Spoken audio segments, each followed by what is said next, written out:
All my friends who are photographers, myself included, got very interested in medium format soon after we started shooting 35mm photography. Something about those large negatives is just very alluring. I think also seeing some of your favorite photographers create work on some of these legendary medium format cameras plays a part into it as well. That sweet detail on 6-7 negatives is truly amazing when you see it for the first time. With all that being said, getting into medium format can be quite an expensive endeavor, especially when you're looking at some of these legendary medium format cameras. However, thankfully, there are still a handful of options when it comes to cheaper, beginner-friendly medium format cameras. They all aren't thousands of dollars for a premium camera. I made a video about this a couple weeks ago, but you guys made sure to leave some good comments suggesting some more cameras, so I figured I'd run it back. With that being said, make sure you check out the other video to see if some of the cameras you'd be interested in are in that video. So without further ado, let's jump into it. First up are the Soviet Kiev cameras.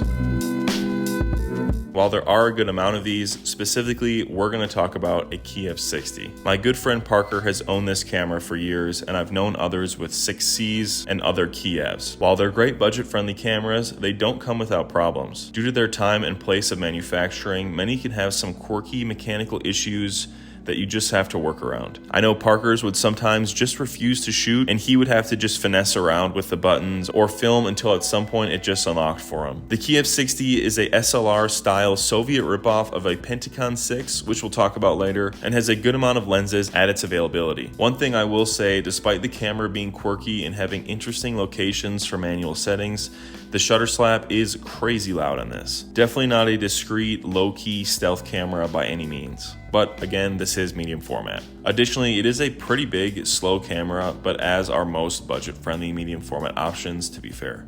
Lastly, these are known to have some unpredictable overlapping frame issues, which can be really annoying, to be honest, especially when you're trying to get some reliable professional photos.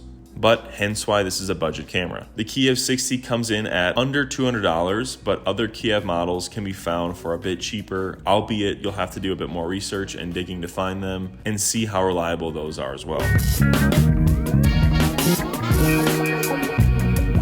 Next up is the Yashica A.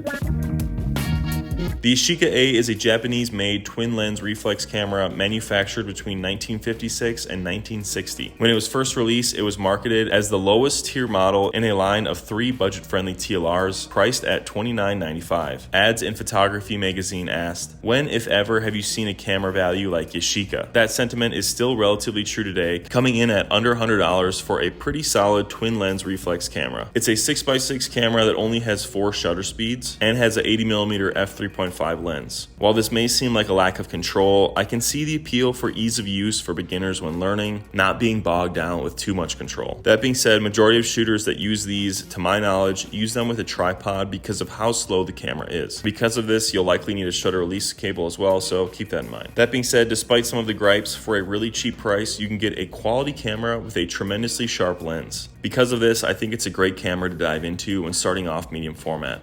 Cheap, forgiving, fun to use, aesthetically pleasing, sharp images, and fairly small. What's not to love? Third on the list is the Pentacon 6. The Pentacon 6 is a fairly popular 6x6 TLR that many people still swear by today. That is definitely reflected in the prices, coming in between $250 and $350 for most non-mint models. It has a simple waist-level viewfinder with a flip-up cover and has a variety of interchangeable sharp lenses. While it doesn't offer a huge number of shutter speeds, it is a very simple camera that would be a great learning ground for a beginner. It's very lightweight, ergonomic, and aesthetically pleasing, which compared to some of the other cameras on the list, this one is quite sexy. The Kiev 60 and Pentacon 6 are commonly compared, but the 6 is significantly more reliable and built much nicer than its Soviet counterpart. Interestingly enough, there's a small batch of premium versions of this camera called an Exacta 66. A German man bought a bunch of Pentacon 6s and upgraded and outfitted them with different components, charging thousands of dollars for said cameras. So these are definitely a unique, rare film camera that can be found today. Next up are a handful of really cheap cameras that I personally would categorize in more of a toy camera category, but I know I will certainly get some flack for that. Lubitel, Seagull, and Holga are all budget medium format cameras that, in my opinion, are about as reliable as a toy camera, but I know many people out there love these and have gotten fairly good results from them. For me, with these cameras, it's been few and far between for good shots that I've seen firsthand. The Holga is around a $40 camera made in Hong Kong and leans into the lo-fi aesthetic both in its ergonomics and the photos. Whereas the Lubitel and Seagull are budget, more plasticky Russian and Chinese cameras and are seemingly a little more serious.